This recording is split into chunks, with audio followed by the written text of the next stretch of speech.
and there's just the right person with us here. His dream of putting together the best policies and practices from various universities across the world is what gave birth to this place called Ashesi, bringing the best from the US, from Canada, and even from Africa. And we think that he's the best person to chair the occasion for today. Ladies and gentlemen, let's welcome the president and founder of Ashesi, Dr. Bakibile.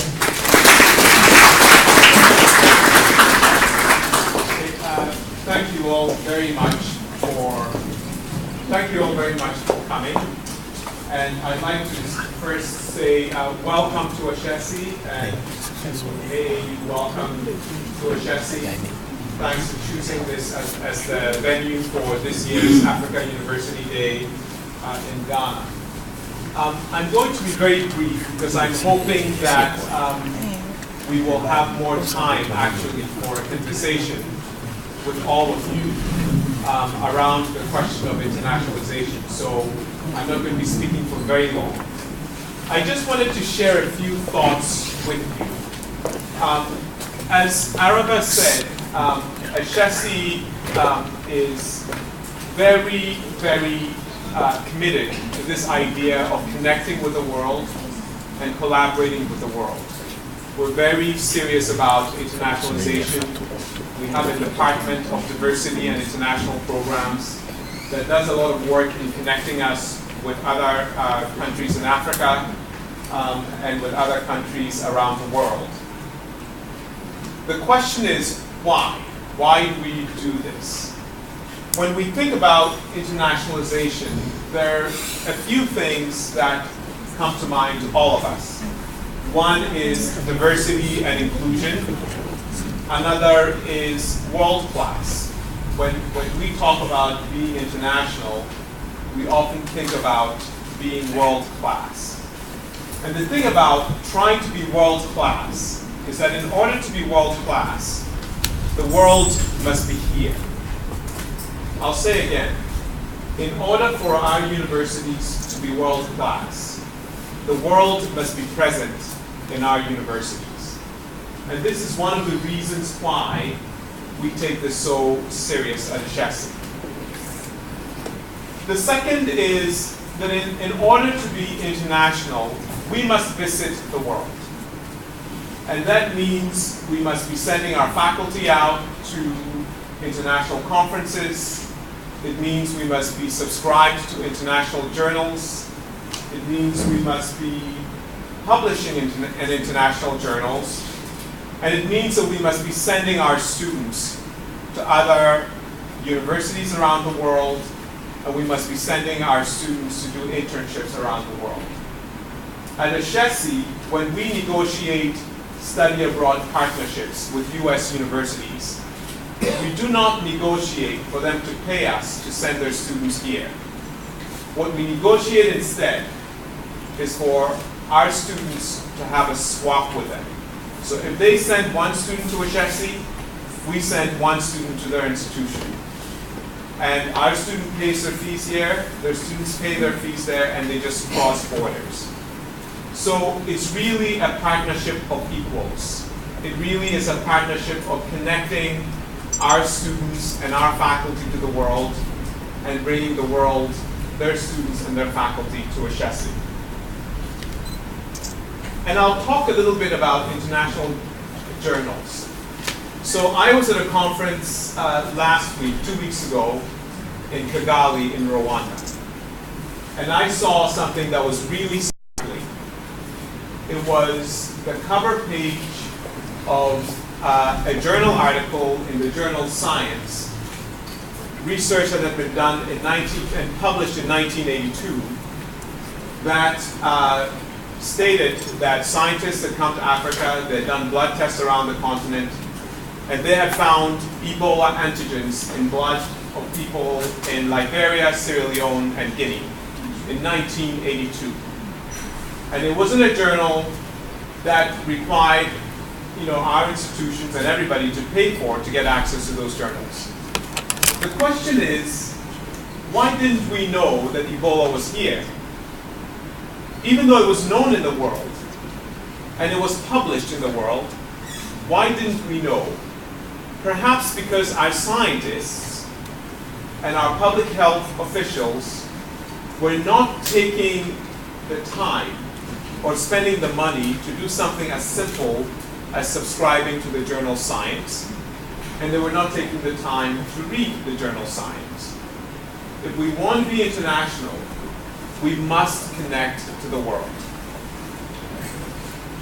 The third thing that what we think about when we think international is that we must be collaborative. It means that we must share our knowledge with the world. It means we must proceed with confidence. It means we must be confident to publish our own journals that publish information that is relevant to us, to Africans, and to share that with the world.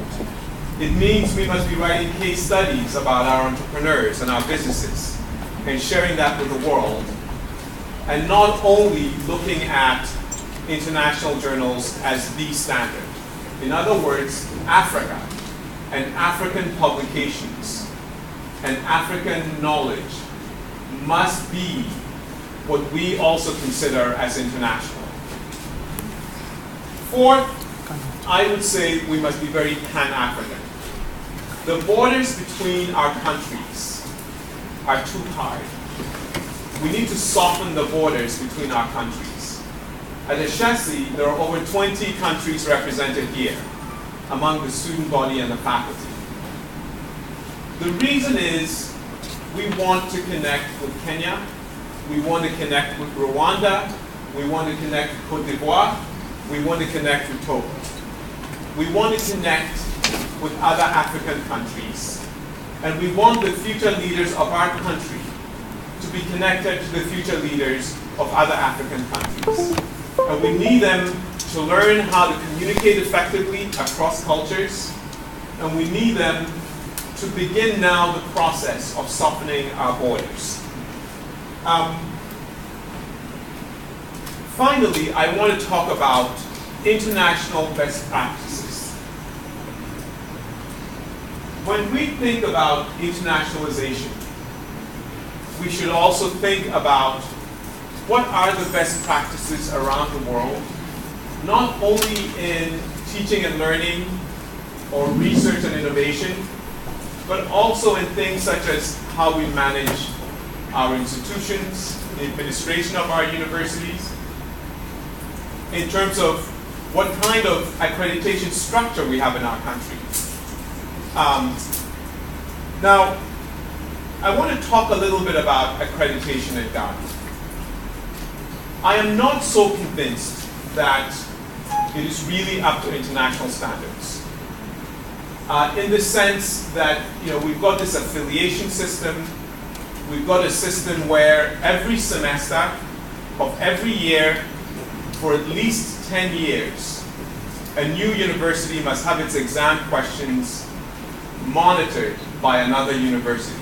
Every semester, every question for a minimum of 10 years. I don't know of any other country on planet Earth where this happens. It is not really the international standard of accreditation. And I think it's costly because what it does is we spend a lot of time dealing with a bureaucratic structure that takes time out of the public universities and puts it into the private universities. And it takes time out of the private university faculty in preparing all of these things. And perhaps we should do more of a statistical sampling.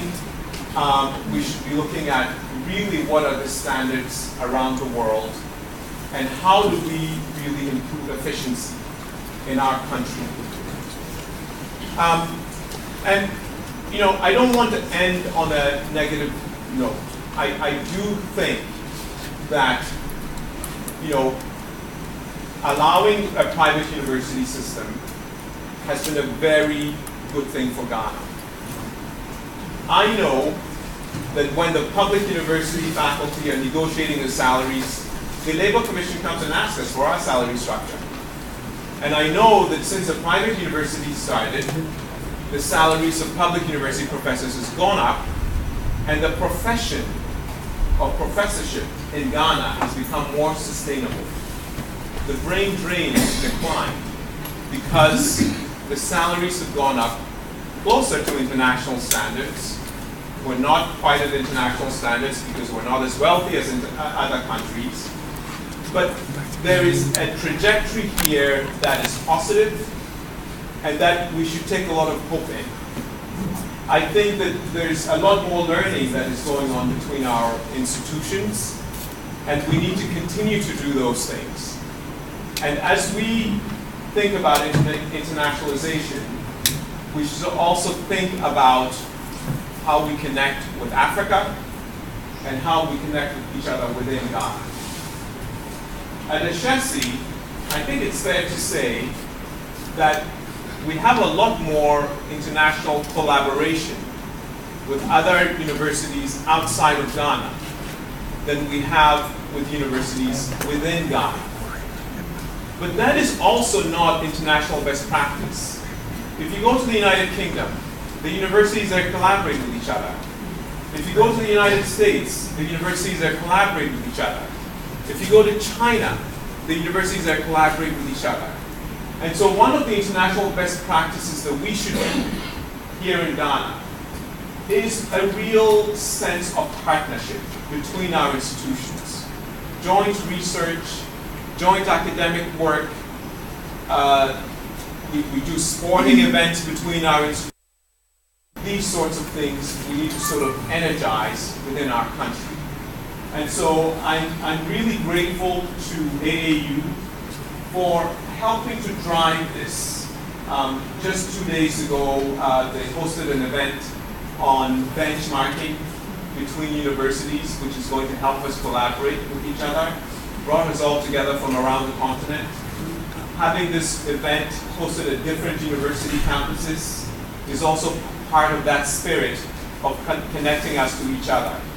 And so I want to end with a very big word of thanks to AAU for driving this agenda of becoming more Pan-African and becoming more international. Thank you very much.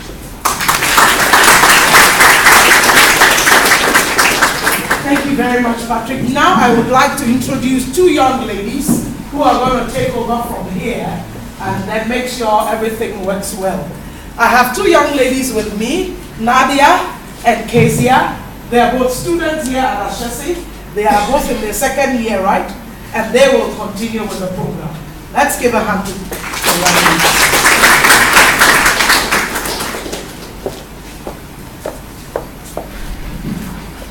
Good afternoon, ladies and gentlemen, once again. Now we know you have had an interesting ride on the Data Motivated to up our interesting hill to Ashesi, and once again, I want to say welcome to Ashesi University College.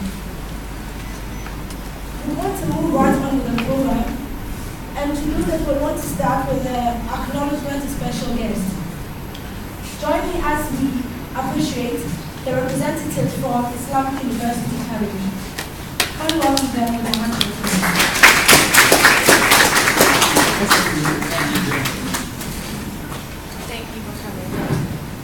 Thank you for coming. Nasford University College.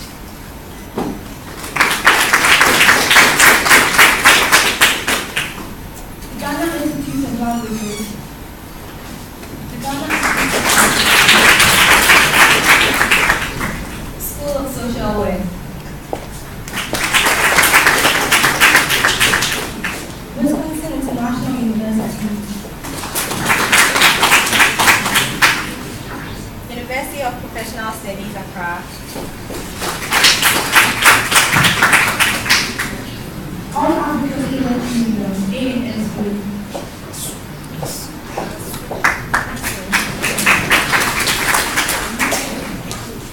Ghana Technology University College. Student University College, Affiliate Education Program. University of Energy and Natural Resources. Christian Service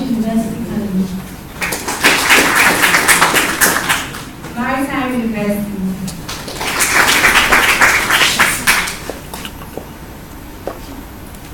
Tech, Aqua, and Courses Africa. And our very own Ashesi University College.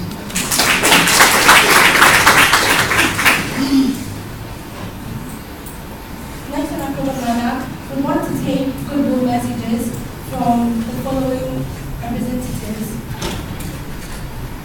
Now we have Carl Kwesi Edu to give us a goodwill message. Carl Kwesi Edu.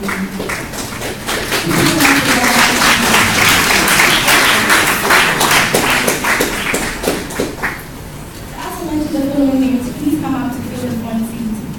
Faculty review, the NUGS President, AASU NG, and the All Africa Student Union. Please come up to fill the front seat.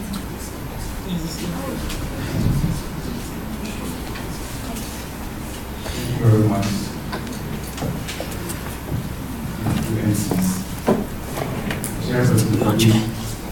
Celebration.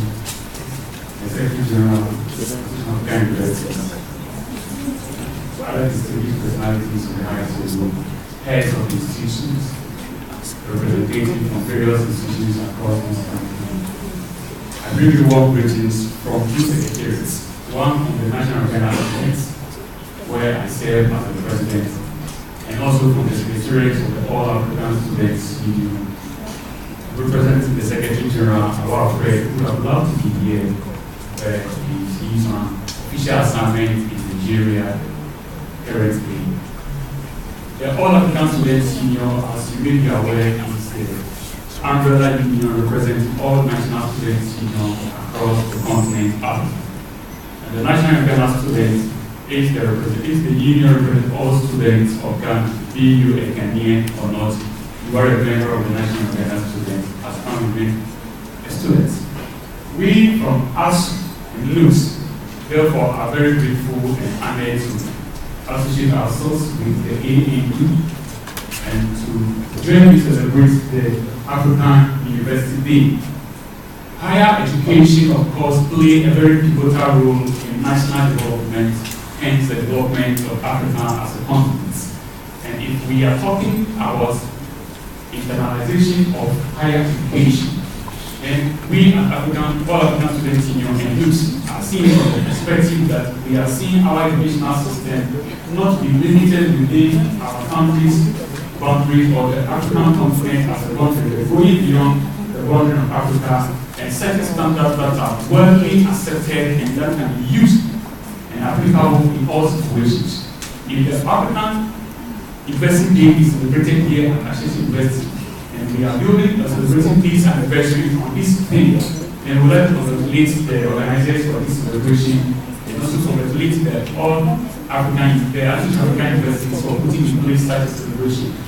Moving forward, the National Ghana Students would like to say that if the Association of African Universities or the universities across this country can actually go very well in ensuring quality higher education, then it is imperative and proper that continually the student leaders across this country and across this continent are continuously engaged, not only invited to participate in the program, but also engaged. And we have realized that most heads of institutions and the AAU are doing that, and we see kudos for the good work you are doing. And we, the student fund, will continue to support you in any policy you formulate, and as well as you formulate this policy, we also contribute to our quota in its effective implementation, evaluation, and monitoring as well. We would like to wish all of us here a fruitful celebration and we pray that in our educations, as duties are assigned to us, we will be implemented.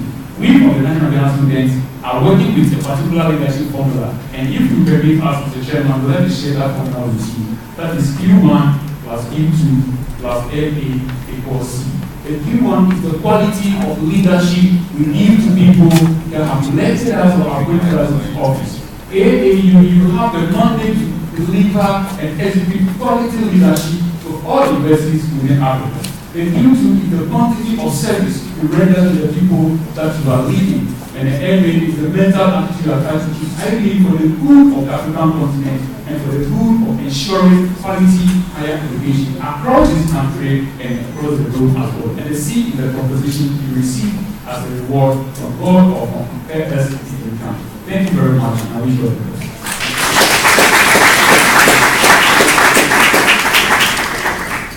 Thank you very much. Thank you very much. In case you just joined us, that was Ashesi, who is the NUGS president. We omitted one special university in our midst, and because we omitted them, we would like to call them to move to the front seats. Let us, with a round of applause, welcome Regent University College.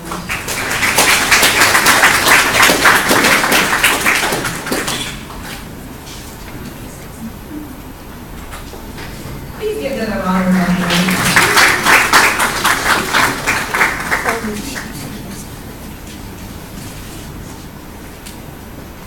Is there any representative from All Nations University here? Please give them a round of applause. So without further ado, I'd like to call a representative from Ashesi University, who is our very own Dr. Marsha France, to give us a good message. Please welcome her with a round of applause.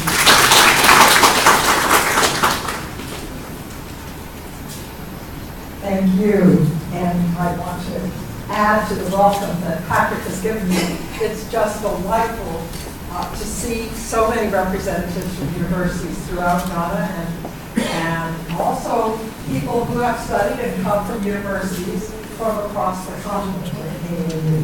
So I want to say thank you, dear AAU. We are honored here at Ashesi to host today's event and to be a part of this important organization because we are promoting higher education across the continent.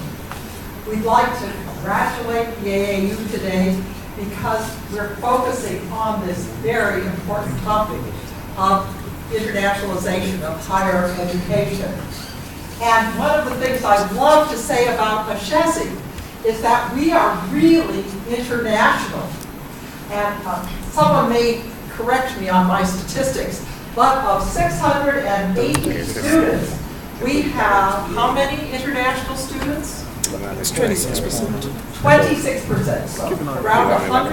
And when I say international, I mean Kenya, Zimbabwe, Zambia, I mean Rwanda, I mean Nigeria, the Gambia, Liberia, Cote d'Ivoire, Togo, Vietnam, Cameroon, etc.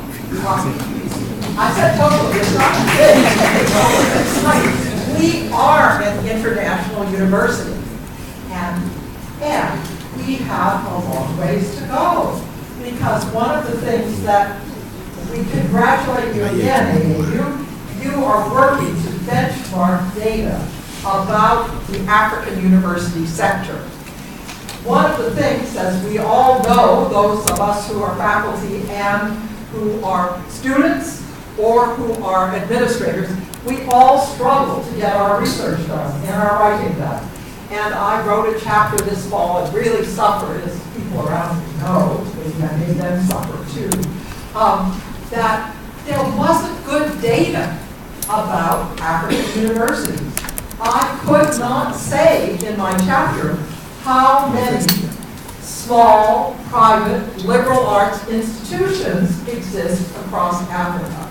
So we have a real challenge, and I am very happy that the Association of African Universities is working to fill this big gap. Before I quit, I would like to underline something that Patrick said to us all this afternoon, and that is that we have a wonderful opportunity in internationalization to work both under the influence of that Patrick among different sectors of academic public universities. And that is, and we have across the opportunity in doing research and in creating knowledge here in Africa, because that's what research is. It's the creation of knowledge. And it's a big challenge, and AAU is at the forefront of this. So congratulations. And I want to congratulate all of the people who are here from the public universities, as well as the private universities, because you have trailblazed for us higher education. I happen to have taught in a public university in Nigeria way back when, at the University of Ibadan in the 1960s. And it was a wonderful, wonderful university. And I visited the University of Ghana in the 60s, 1960s, here, and it was so exciting. And so many of these great scholars have continued in these universities. So we want to thank these public universities for this trailblazing. Now, we'll look forward to the opportunity to hear from you, sir, very soon as president of the AAU. And again, welcome to all of you. Thank you.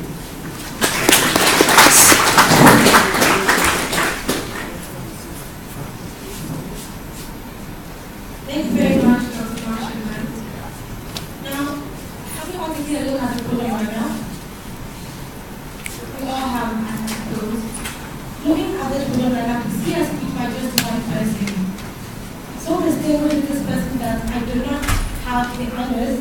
I mean, I wish I could, but then there's a more distinguished person to introduce this person for this occasion. I want to call upon Ms. Nodowo Dlamini to introduce the AAU Secretary General today. Let's put our hands together as she comes back. Thank you.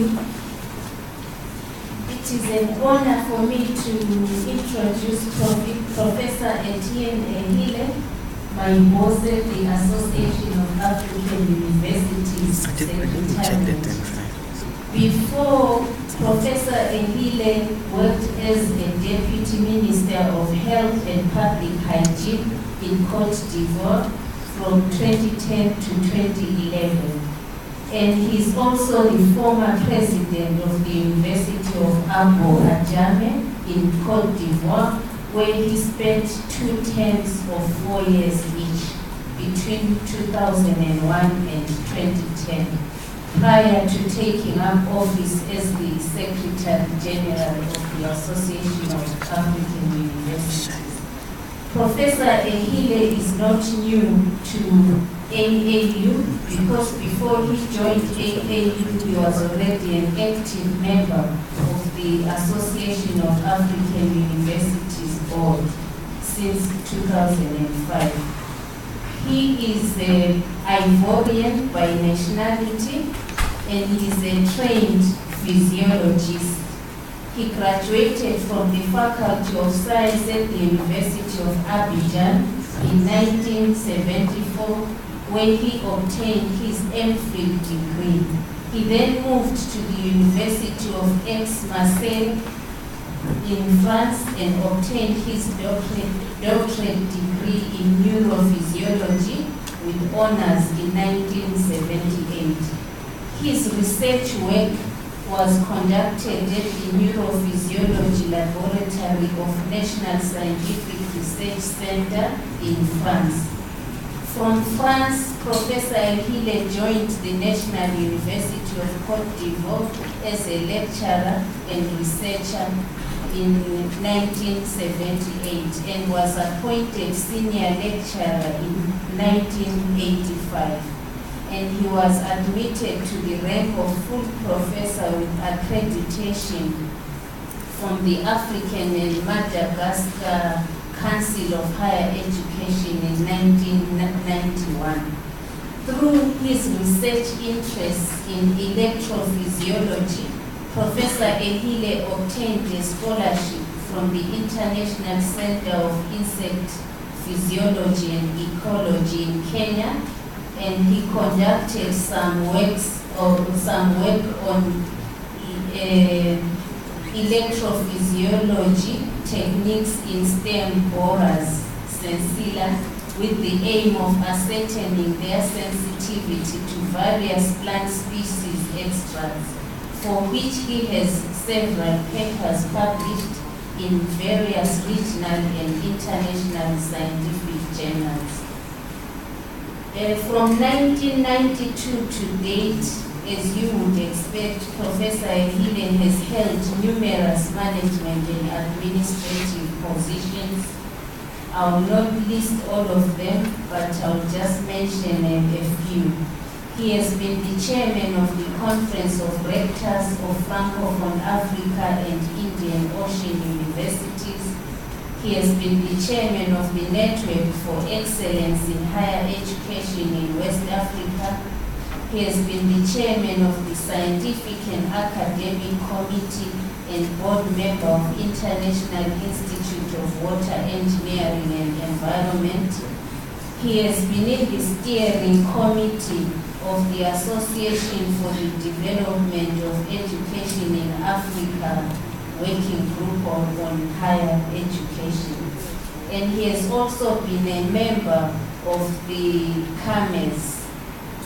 And he has also been a member of the Consultative Council of Agencies of Universities in the Francophone region. In addition, Professor Ehile has played a prominent role in CAMES. If you remember what CAMES is the quality assurance body in the Francophone. And he is an expert on the NMD reform in Francophone countries. Until his appointment as the Secretary General of AAU, Professor Ehile was the chairman of the National Assessment and Evaluation Committee of Higher Education and Research for institutions in Côte d'Ivoire. I'm pleased to welcome Professor Ehile and ask him to come and give us his remarks. Thank you.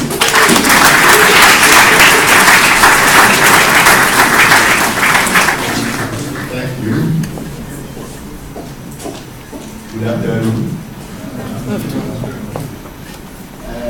One thing is very interesting. We have here three persons speaking English, but not with the same accent. So allow me to speak with my Francophone accent. No problem.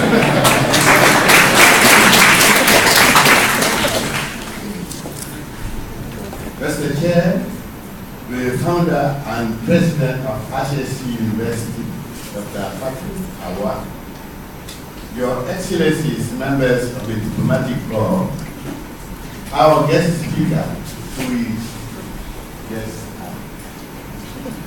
Professor Disgonu, president of the Accra Institute of Technology, esteemed Vice Chancellor, and members of the Association of African Universities, religious and traditional rulers, members of the Governing Council, and principal officers of the Ashesi University, special invited guests, students, and representatives of All Africa Student Union, the National Union of Ghana Students, and of members of the press, students, and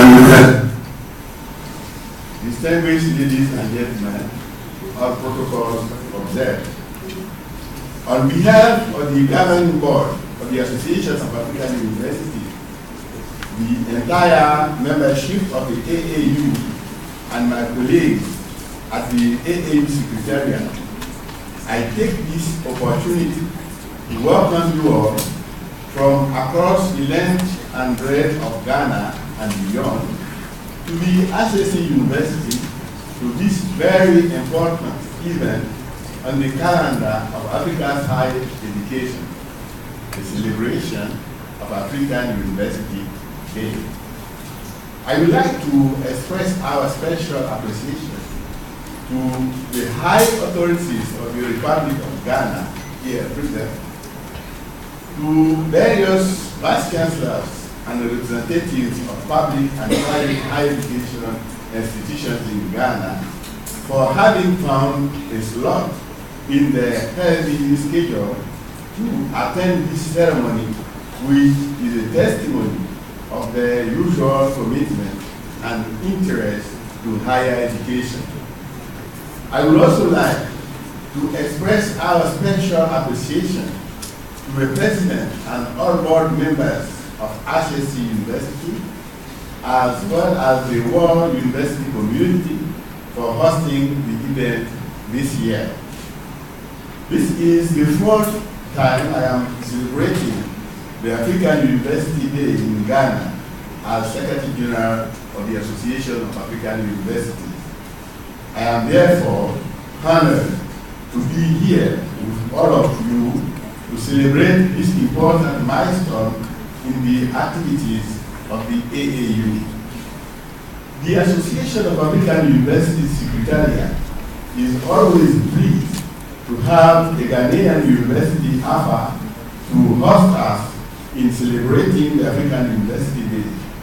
For us, this demonstrates the continuation of the support AAU enjoys from Ghana and her higher education institutions.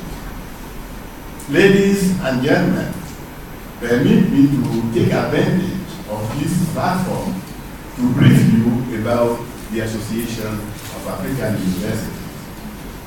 The Association of African Universities is the apex organization and forum for consultation, exchange of information, and cooperation among institutions of higher education in Africa. It represents the voice of higher education in Africa on the regional and international bodies and supports networking by institutions of higher education in teaching, research, information exchange, and dissemination. Founded on November 12, 1967, by representatives of 34 of the then 46 institutions of high learning, the Association of African Universities is headquartered in Accra, Ghana, and currently has a membership of over 350 higher education institutions from across Africa and still counting. Let me say a few words about the background to African University Day. Ladies and gentlemen, the African University Day was instituted and given international backing as a result of the close links between the Organization of African Unity, now African Union, and the Association of African Universities. Following its establishment in 1967, the AAU was accepted as part of the evolving Pan-African organization under the general umbrella of the OAU. The founding fathers of the association envisioned the AAU as an association that would bring together African universities in the same way as the OAU had brought together newly independent African countries. In 1994, and to coincide with the anniversary of the AAU, the Organization of African Unity declared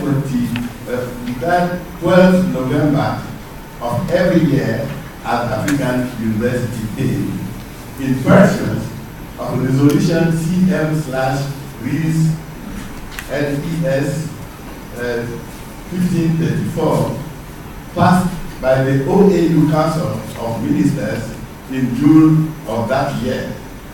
The African University Day has since been observed and celebrated by AAU member institutions and other higher education establishments.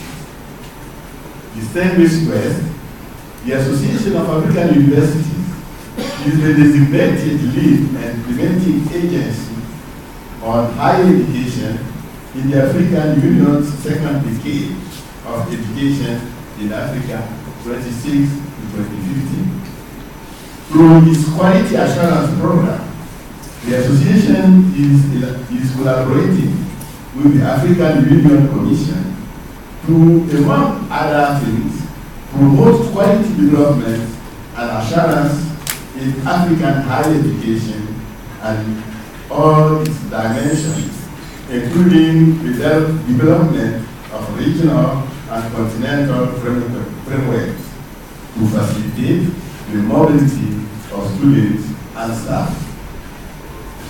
The AAU runs several programs for both staff and students of higher education institutions in Africa. The current programs are available on our website, www.aau.org. Notably, the association has also been instrumental in building the capacity of member universities through its program, among them being the Leadership Development Program, LEDEL, the Management Development Program, MADEL, and the University Advancement Program, as well as in documenting and showcasing the theses and dissertation from African universities, in offering small grants for the completion of postgraduate theses, in facilitating university and industry linkages, in creating African centers of excellence to provide quality education to speed up the continent's development, and in advocating and assisting to create research and education networks in Africa to negotiate higher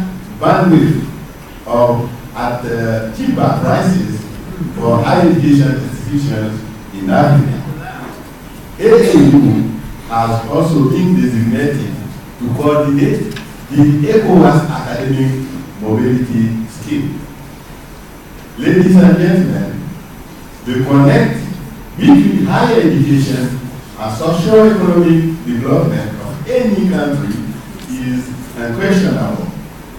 Such a link is all the more relevant for Africa, especially sub-Saharan Africa, which faces enormous development challenges. One direct contribution of higher education to development is through producing graduates who can then be employed in professions, the public sector, business and industry, and contribute to knowledge application, innovation, and increased productivity. Higher education institutions have two important responsibilities in their teaching mission: to run programs that are relevant to their country's needs, and to provide the necessary skills to their students to facilitate their eventual employment. However, there appears to be a mismatch between the educational provision in Africa and the needs of the labor market, resulting in the twin problem of graduate unemployability and graduate unemployment. In Ghana, we are informed that there is already an association of unemployed graduates.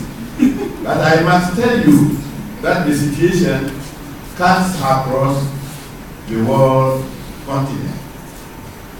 While both exogenous and endogenous factors have been identified as impacting negatively on the employment and employability of graduates, Africa cannot withstand the impact of another Arab Spring, which was orchestrated by the frustration of the harassed and unemployed graduates in Tunisia. It is against the reality on the ground that AAU has chosen as theme of this year's African University Day celebration, internationalization of higher education in Africa. This theme was aptly chosen in line with that for 2015 AAU Conference of Rectors, Vice Chancellors, and Presidents of African Universities, currently held in Kigali, Rwanda, early June this year. Ladies and gentlemen, by the end of 2012, a total of 33 African countries celebrated 50 years of independence. The year 2013 also marks the 15th anniversary celebration of the African Union, former Organization of African Unity, that was formed in 1963.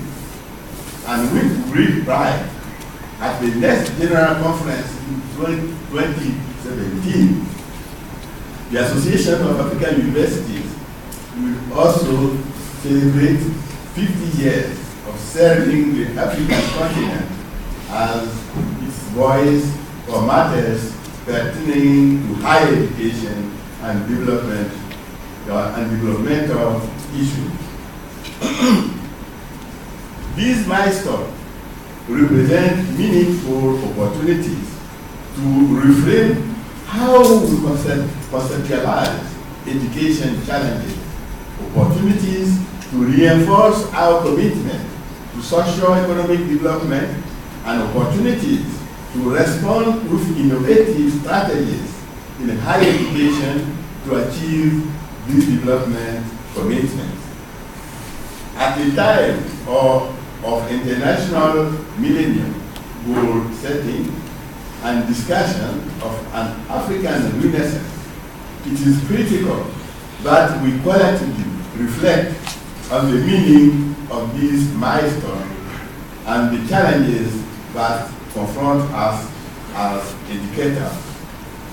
These challenges include high graduate unemployment, the need to improve quality, and rapidly changing labor market needs in knowledge-based and resource-based economies. This message is the basis of the theme for this year's conference, Internationalization of Higher Education in Africa. As members of a global knowledge economy, universities all over the world are increasingly being encouraged to internationalize or plug into the world system in order to reap the benefits of global interconnectedness and avoid the disadvantages of isolation. Operating in a global environment requires that higher education institutions, and especially those in Africa, should go international in order to operate effectively. According to Philippe Albach and Jane Knight, globalization and internationalization are related, but not the same thing.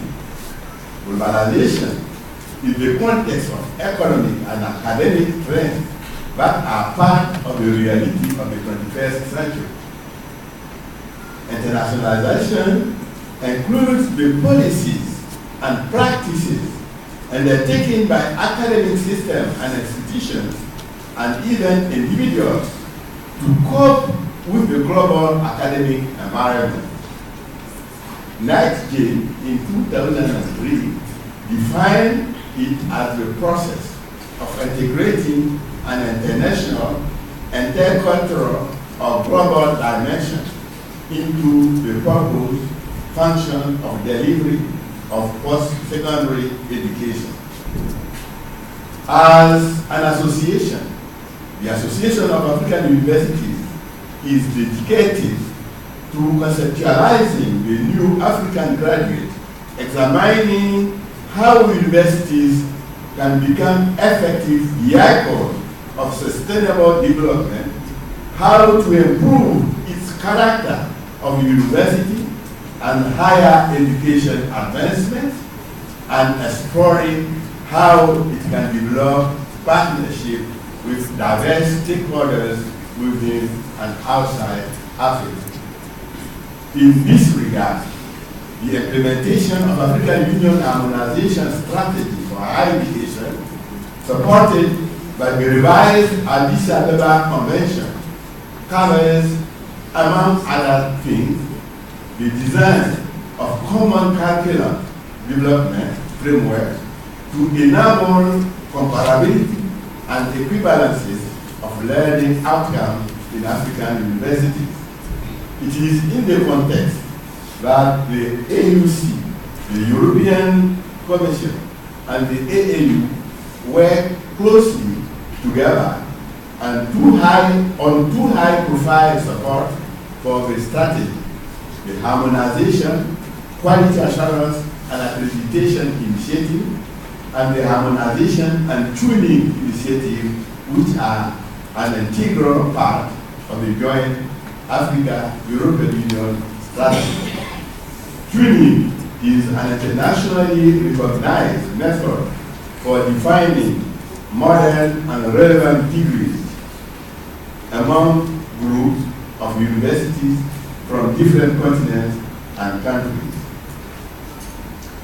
Honorable guests, ladies and gentlemen, the AAU is further playing a key role in promoting and sustaining best practices across higher education institutions on the continent.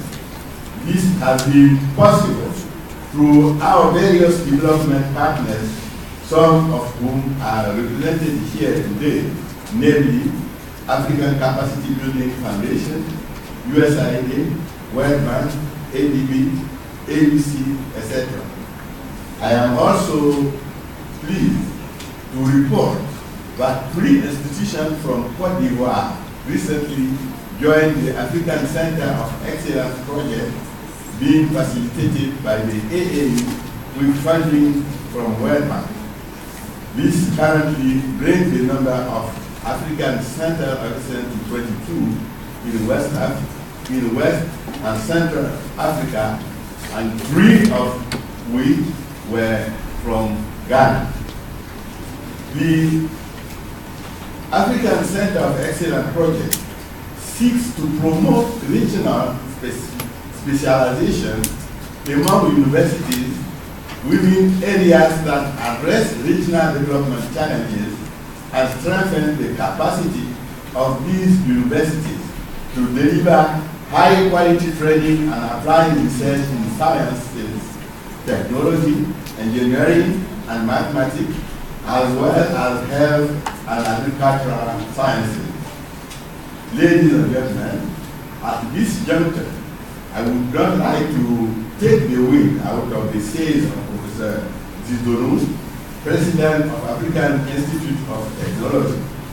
His experiences, as well as his unable leadership, make me confident of his delivery and the team during his presentation.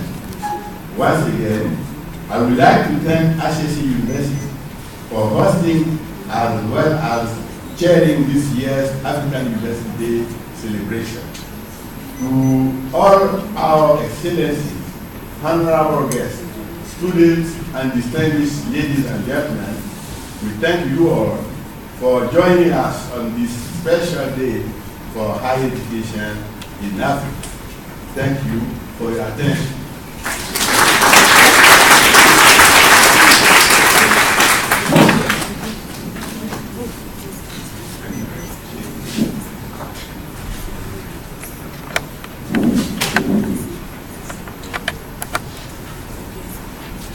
Before Professor Clement Zidonous comes up here, I'd like to share something with you. The first ever university in the world was established in Timbuktu, that's in Africa. If he was in existence, he would have been involved there.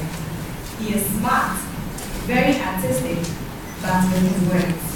He's creative, but most importantly, he is African. Let us, with a round of applause, welcome Akonka to give us a question recital.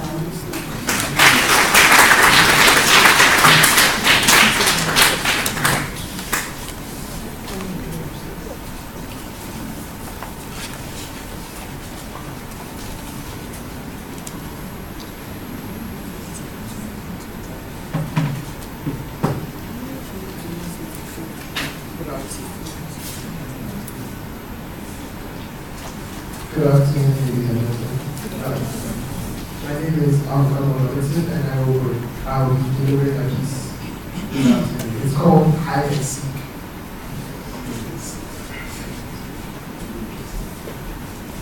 It seems like all the people of my continent only wish to play hide and seek, to peer through cracks and watch injustices than to speak, to marvel at conundrums passively than to seek every act of indifference making us weak, consoling themselves with old cliches like the wrong will return to the weak, praying behind closed doors for change, but I don't remember them ever saying that fortune favors the weak, favoring excuses like wisdom. White bites the hand from which you raise their voices, but when it comes time to make a stand, they look for front row seats, twiddle their thumbs and wash their feet. So show me the person I'm to aspire to be.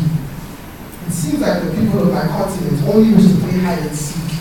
They'd rather be tongue in cheek, why be chaff and be weeds. Be the drive this generation needs, be a mammoth mahogany rather than weeds. Why stay quiet and whether like falling leaves, people who substitute impetus and in place fail to focus on the needs, people with potential as vast as seas, but sometimes encourage as little as peas. At the end of the day, how do you use your soul, hands, and indifference to wash your conscience? To show me the person I'm to aspire to be. It seems like the people of my continent only wish to play hide and seek, turning their comfort zones into mountain peaks, so show me the person I'm to aspire to be. Far too scared to even take a peek, so show me the person I'm to aspire to be. Worry about the discomfort that they might meet, so show me the person I'm to aspire to be. Far too nervous to even take a look at what the stars do, so you show me the person I'm to aspire to be. Ignoring the sour taste of apathy, please. Show me the person I'm to aspire to be. Is the change likely? Show me the person I'm to aspire to be. The people of my continent, it seems, have finally grown tired of playing hide and seek. They have decided to change the rules drastically, build institutions where they can nurture seeds, build a new future, a new beginning for the world to see. They have tired of sitting by and watching on airily as life passes them by steadily. Instead, they have placed their faith in me and in many like me to take a step further than they did previously. A beautiful home for my mind to be free. I finally see the person I'm to aspire to be. The people of my continent have finally grown tired of playing hide and seek. They want to rebuild, to create a new age for the continents. They want to sculpt our future. Creativity is the mark of genius. Create things, work with hands that once lay idle. They wish to build our future. Tinker with the old and reimagine the new. Chart a different path. Create new things. Build new things. Be new things. Be different things. Be great things. Build great things. Build small things. Build and build and build and build. And it all starts here, with a dream to change things. The people of my continent have finally grown tired of playing hide and seek. Today, we shall be seen. Thank you.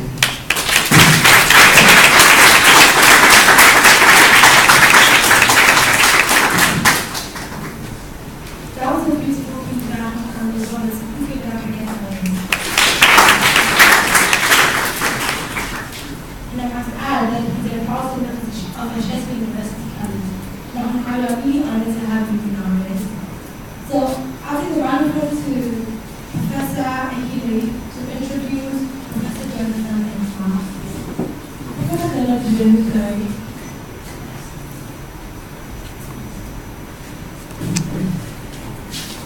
Thank you.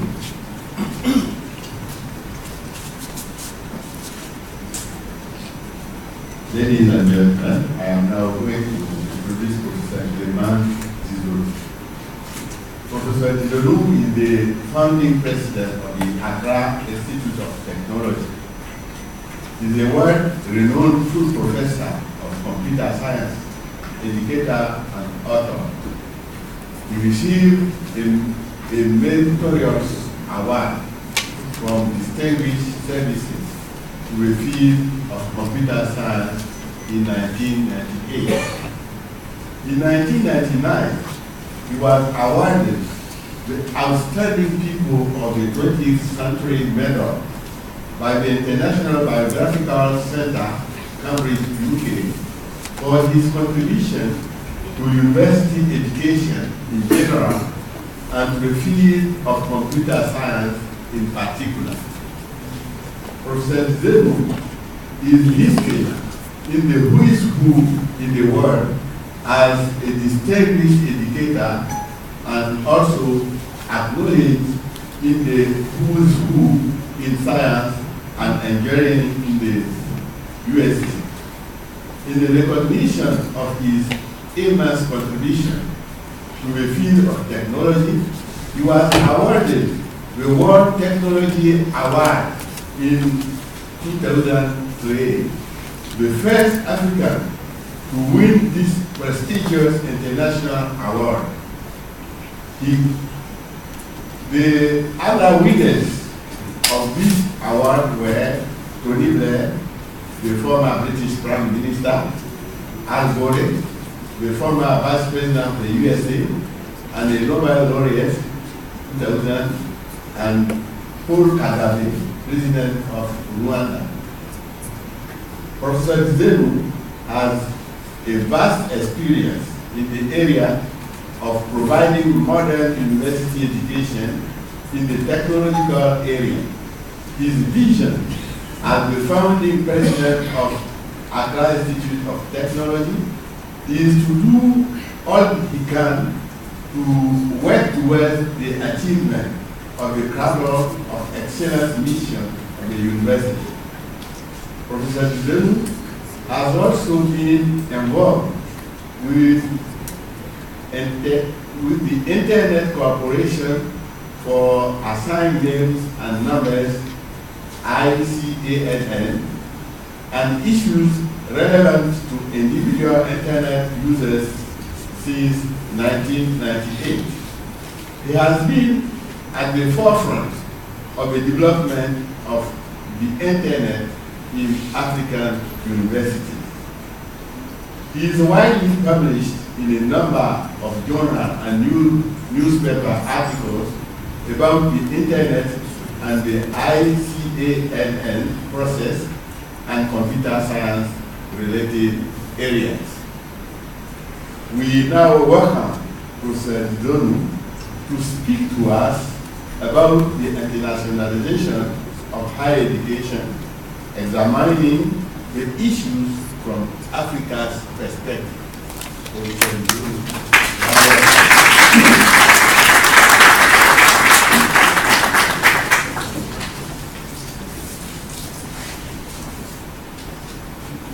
Thank you very much for being here today.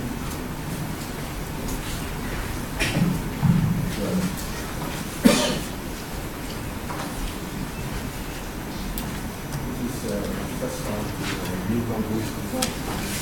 Congratulations. The last time I was at Ashesi University was at the Laboni campus. Is it working? No, it was. It was until I took it. Where does it go?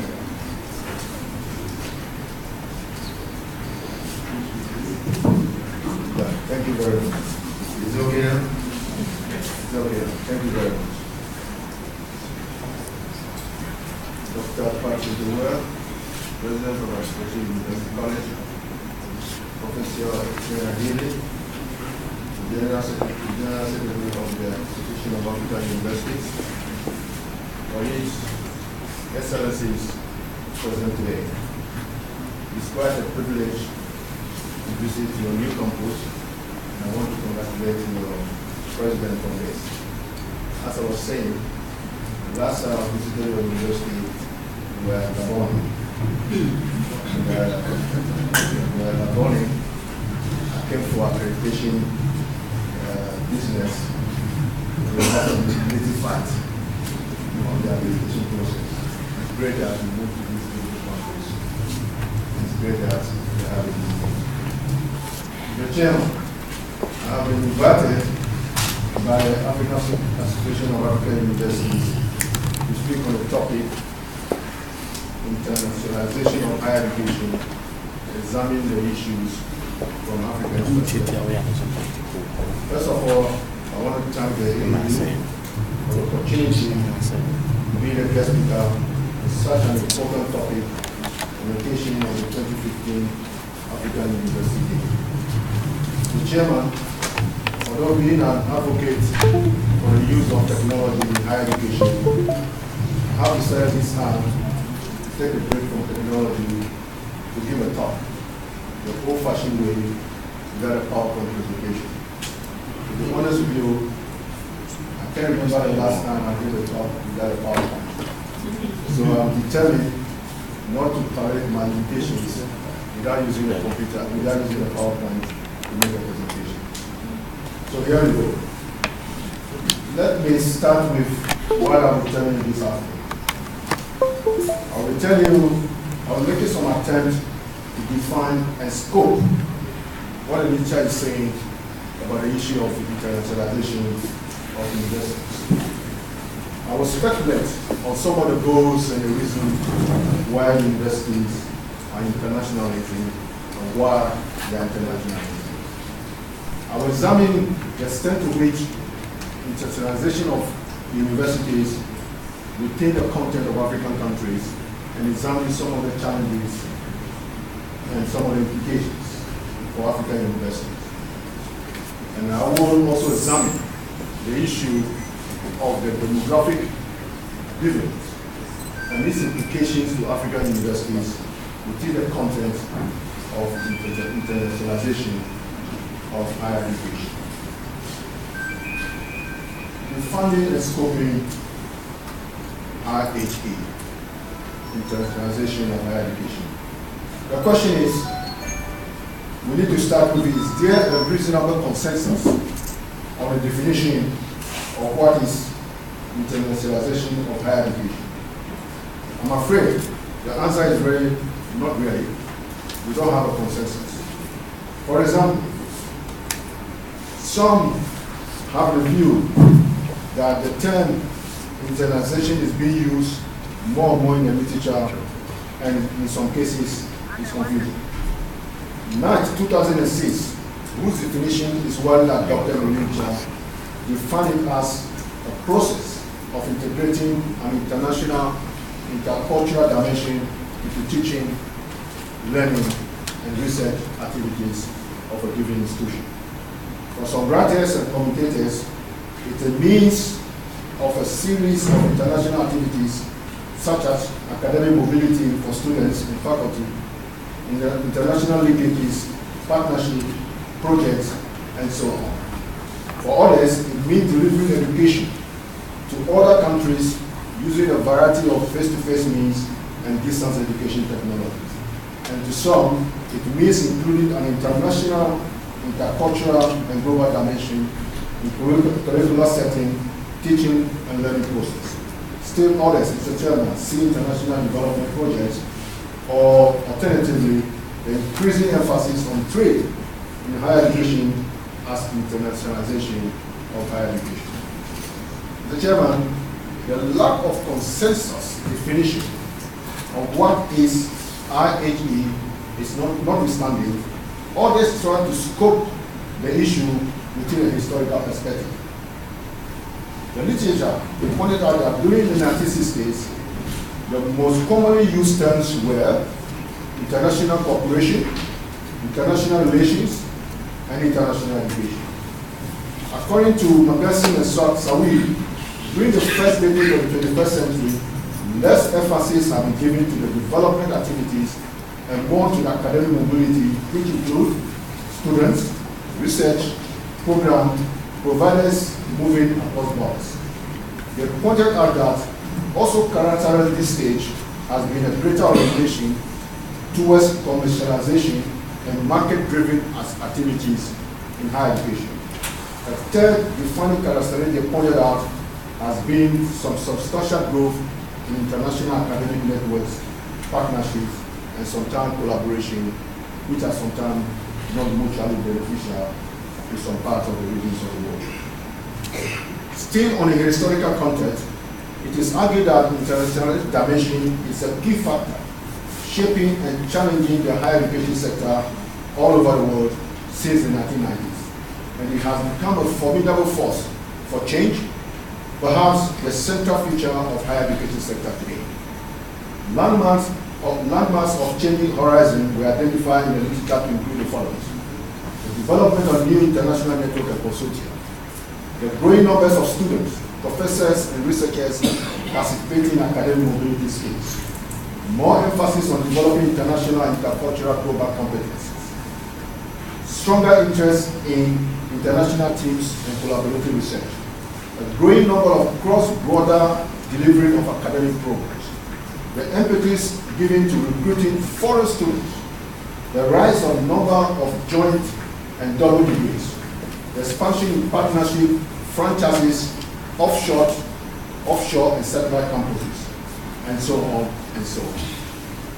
This debate on internationalization notwithstanding, it has also been pointed out that there is also a confusion in the literature about the relationship between internationalization and globalization. In other words, is internationalization the same thing as globalization? Some in fact argue that in today's changing world, the idea of internationalization of higher education, especially in developing countries, has been deduced from globalization of the education process. The Chairman, I don't intend to resolve the debate of what is or what is not IHE this afternoon. And certainly, I'm not intend to resolve whether it is related to globalization or not. However, for us to see our way forward, please let me settle on the fact that internationalization of higher education in one form or the other is not a new phenomenon, and that it has in recent decades grown into greater proportion, impacted in various ways on higher education systems and institutions all over the world, including those in Africa. According to one view, over the last 15 years, a number of universities, especially those in the developed north, have spent a great number of hours setting up task forces and committees charged specifically to devise plans for internationalized or globalized their institutions. And a number of those universities have put millions of resources into this question, addressing this question, why they should internationalize and whether internationalization is important. According to 2008, internationalization is changing the world of higher education, and globalization is changing the world of internationalization.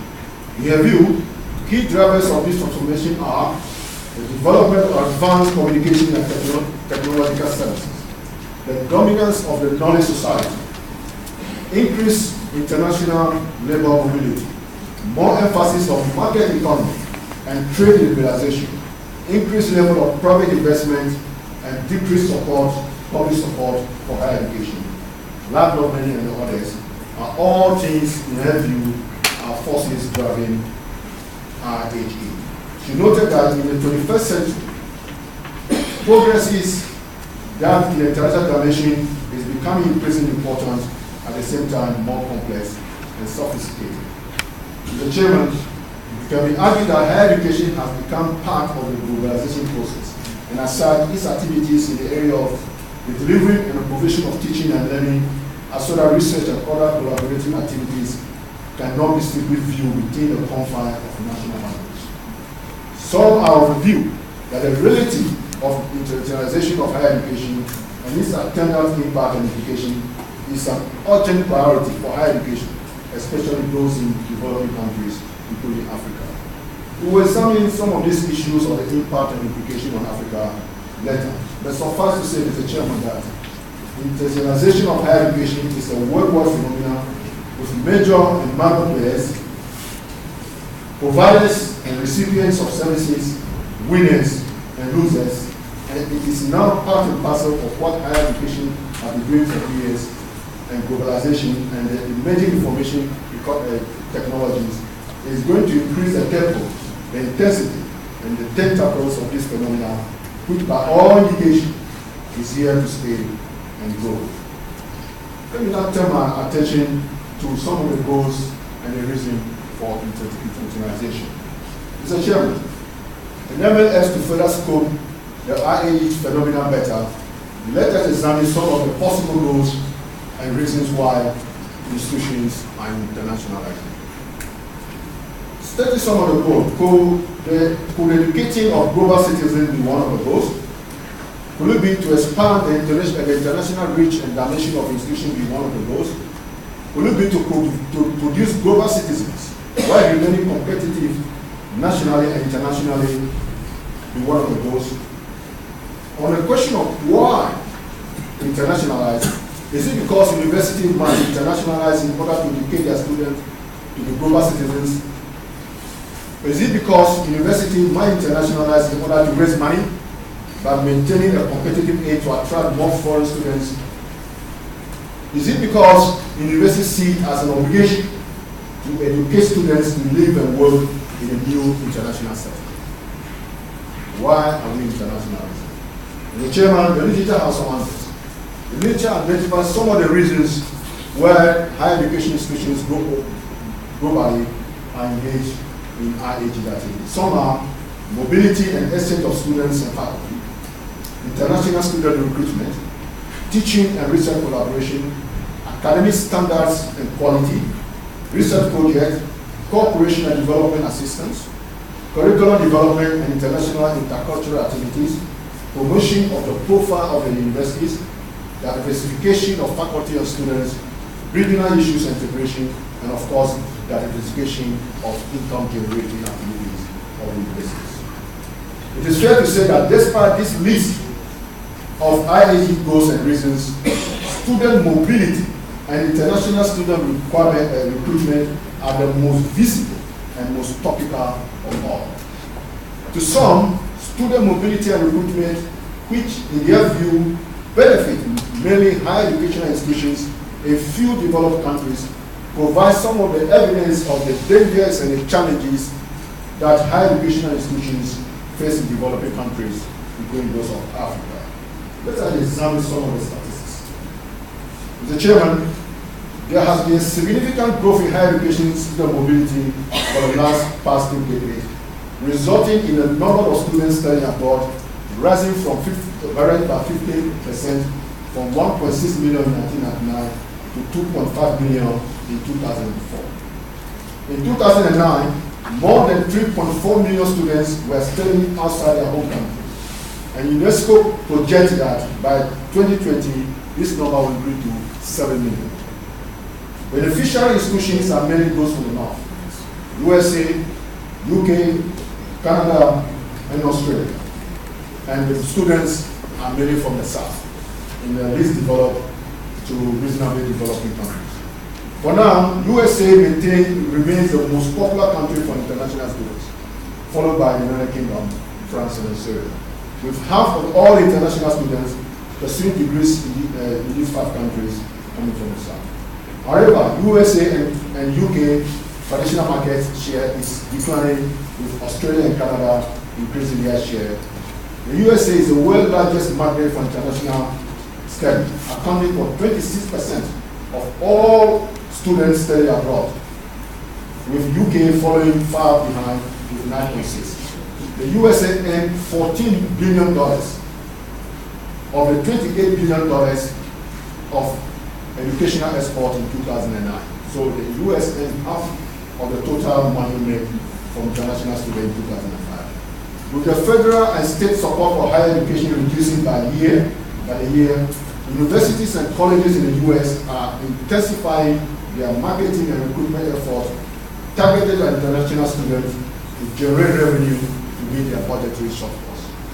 In a survey of US universities published in the Chronicle of Higher Education, predicted that over the next decade, a number of high school graduates would increase, and this changing demographics is going to decrease the number of enrollment in US universities.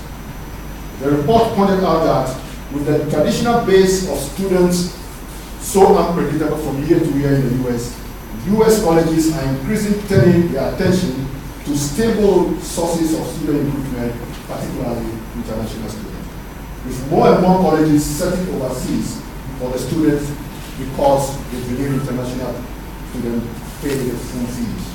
That is very important. The report noted that international students are becoming a source of new recruitment market for American colleges more than before. The US remains the world top destination for international students. And according to the Institute of International Education, admission officers at 7 out of 10 recent university surveys said that they are paying more attention to recruiting students from two foreign countries than two local. Also, it's been pointed out that in the OECD countries, the transition from elite to mass participation higher education is virtually complete. As the size of the 18 to the 25-year-olds decline in the OECD countries, some of these countries are facing a decrease in domestic enrollment, hence attracting foreign students is becoming a way to compensate. In fact, the British Council report indicated that because of changes in demographic changes and increasing demand will mean that the percent of international students from Nigeria in the UK is likely to overtake that of India by 2024. Referring to the issue of the global imbalance in international student mobility figures and the impact in Africa, Golam, who is a former General Secretary for the AAU, pointed out that 5% of the total students enrolled in Africa study outside the country. We continue. This makes Africa having the highest mobility rate in the world. African students reported out represent 10% of the total students in mobility in the world, and that made Africa the highest in 2010. He said that close to 400,000 students left Africa to study abroad in 2010, an insignificant number left the other part of the world to study in Africa. In his view, Africa is the clear loser in student mobility, and he noted that these have implications for brain drain. He quoted the 2009 International Association of Universities Global Study that pointed that African higher education institutions identified brain drain as the first of the three most important risks for internationalization for the region. A related issue to student mobility is an aspect of IAG is a fast-growing form of internationalization related to transnational education, sometimes through offshore campuses, franchises, and so on. The last few years saw many universities from the North America and Europe establishing franchises and offshore campuses all over the world. Over the past decade, a number of these universities have opened branch campuses overseas, bringing the total to 220 campuses worldwide in 2014.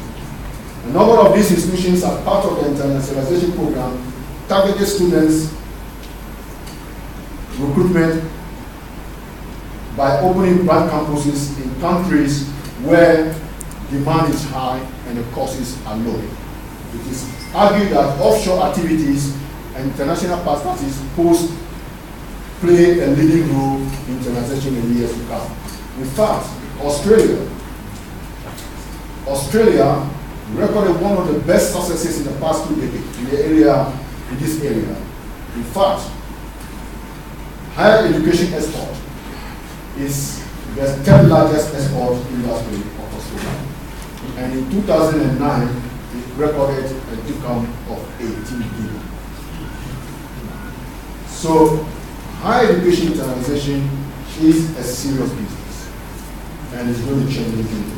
Now, let's come back to Africa. What are the implications of all this to Africa? Mr. Chairman, on the student mobility issue, it is worth pointing out that as student mobility slowly changes, political and demographic changes continue to shape government educational system.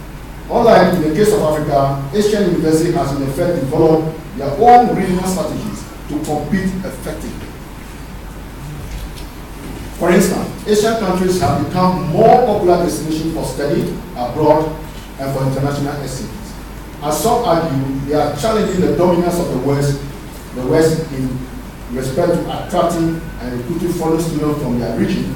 And in fact, they are actually gradually recruiting foreign students from Africa, and the prediction is that very soon we'll be leading the world in terms of internationalization of higher education. Also, Although the number of offshore campuses and franchises established by Western higher education institutions are targeted at the affluent and emerging Asian countries, of recent, we are having some of these campuses open in Africa. For example, even in our own Accra here, the University of Lancaster has a brand campus. There are others, North American and European universities and Australian universities, who are establishing in some of the middle-income African countries in Nigeria, Mauritius, Tunisia, Morocco, and more others. Many of these campuses have been explicitly designed to attract international students who might not be in a position to travel to Europe or to the US, USA, or even Asia. So basically, it has now moved from mobility to setting up brand campuses. The chairman, the highest education stakeholder in Africa, as should be expected, are raising concerns about the implications of student mobility, recruitment of international international higher education issues, and so forth and so forth. Some commentators see this aspect of IAEA within African context as new colonialism, imperialism agenda of the West. According to some higher education in Africa and its internationalization is still primarily driven by external forces. Professor Golam, again, making the point that internationalization of higher education is being driven by globalization and led mainly by university in the North, and this is having serious implications on African countries. The point is also being made that where African higher education hardly recruit international students from outside the continent, the majority of them are not even able to engage in intra-regional recruitment of what? International students. But I must say things are changing a little bit, especially in West Africa. That has attracted a lot of students from Nigeria and the South region. In East Africa too, there's a little bit of mobility within the region. And in South Africa too, I think there's some mobility that is quite few. Some refer to the evidence of a global survey that which says that African universities more prefer regionalization as against internationalization. In other words, they prefer to start from regionalization before they go to internationalization. Mr. Chairman, it could be argued that one of the main gatekeepers preventing the more aggressive higher educational institutions from other parts of the world from invading the African education space and to set up offshore campuses is the low dollar purchasing power of Africans compared to those in Asia. The point I'm making is that the reason why 35 American US colleges set up brand campuses in Japan because they thought Japan economy is going to grow. Out of that 35, only 2 survived. They all packed and left. In 19, because Japan was doing well, because of accreditation issues, because of recognition issues, and economic downturn of Japan, only 2 out of the 35 survived. The fact that 35 universities from the US can set up in one country in a few years shows that when the economic situation improves, we will actually get there. Mr. Chairman, before I end my speech, let me talk on the issue of the demographic dividend. The demographic dividend basically occurs when there's a change in your population structure. It's predicted that Africa is going to witness a demographic dividend, whereby its working age population is going to increase. From now until 2000, Africans' working age population between the age of 15 and 64 will be the highest compared to the rest of the world combined. In other words, African working age population, when compared to the rest of the world, will be the highest. These have serious implications. The implication is that we will have more university-going age people. We will have more people to train. In fact, an AML report predicted that in the very near future, most of the recruitment of the workforce for the world will take place in Africa. Because there's a declining population. It's a natural phenomenon. All populations are declining. African one is growing. The figures are quite staggering. This demographic dividend is only Africa who is going to experience it. The Asians have experienced it, and it's appropriate that actually brought up the Asian allies. Because when you have a working age population between the 15 and the 64, these are the people who are going to drive the economy. These are the people who are going to be your middle class, provided you might be able to turn that into highly skilled and employable people. As a chairman, these have implications to the internationalization of our higher educational system. And it's very important for we in South Africa to welcome that plan. If we don't do that, if we don't convert our working age population to highly skilled and employable, of course, we're guests at that mark. As I said, this phenomenon is only Africa which is going to experience it. The chairman, the issue of Africa's economy to support and fund university education for the increasing working age population is quite obvious. Will the current regime of internationalization of higher education compound the challenges posed by the need for us to take steps to educate and train the required workforce needed in order to benefit from the demographic dividends? Reaping the economic benefit will require that these populations are trained. Educational expansion policies will need to be implemented. African countries will attract and target educational policies that will actually develop this working age population. And I believe the internationalization of African universities, okay, will Africa play a major role in the international sphere. Doing the collaborations that will improve quality, standard, research, and so forth to build our economy through internationalization is something which is extremely important. Let me make my concluding remarks. There's no doubt that the world economy is experiencing the effect of globalization and liberalization as well as the impact of information knowledge economy. And this is influencing internationalization of higher education worldwide. We submit that higher education in Africa is facing new challenges as well as being presented with opportunities resulting from a renewed impetus of IAG, which IAG are talking about.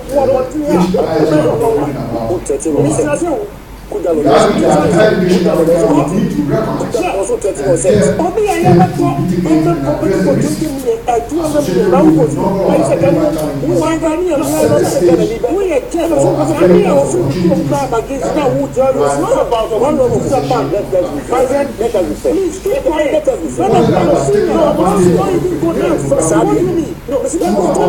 targeting and implementing specific national sub-regional higher education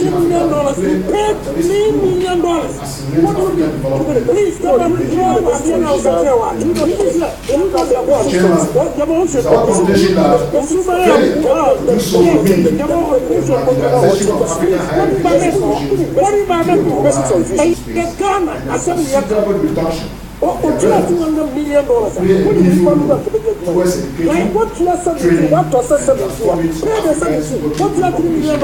And I will be a young court. What's my Ghanaian? You are just. Well, I didn't know what I didn't process. I'm not going to process. What's the contract? What's the contract? What's the contract? What's the contract? What is the contract? What are the contracts after office by? First of all, the 17 million, he has not been able to pay the 17 million. Sustainable national. Please, let me ask now. My friend, why you go to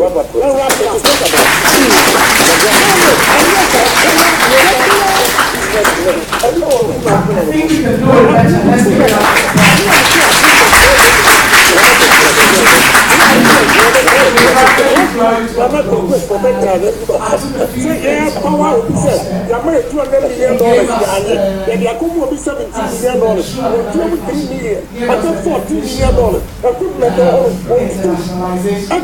gave us the difference he gave us the reasons why that phenomenon exists. And then he shifted to an interesting issue of the population expansion and the need for Africa to actually take advantage of this and train our human resource hence the need for us to play a major role in the internationalization sphere so that we are not left behind. We now have a chance to brainstorm, ask questions, put our heads together, and make something out of a presentation, as well as whatever we know about internationalization of higher education. So if we have any questions, I'd like you to raise your hand. We'll take a few comments, discussions, or suggestions, and then we'll take the next one. Thank you once again, Prof. Anybody with a comment? Anybody with that question? Okay. Please come. I have the other one. Please come forward. Let's take one more, and then we do it.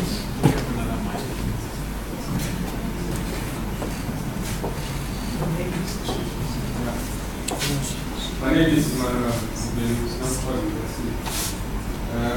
Roughly, I've had some experience with National Accreditation Board. The difficulty that some of our universities have had with accreditation also have led them to collaborate with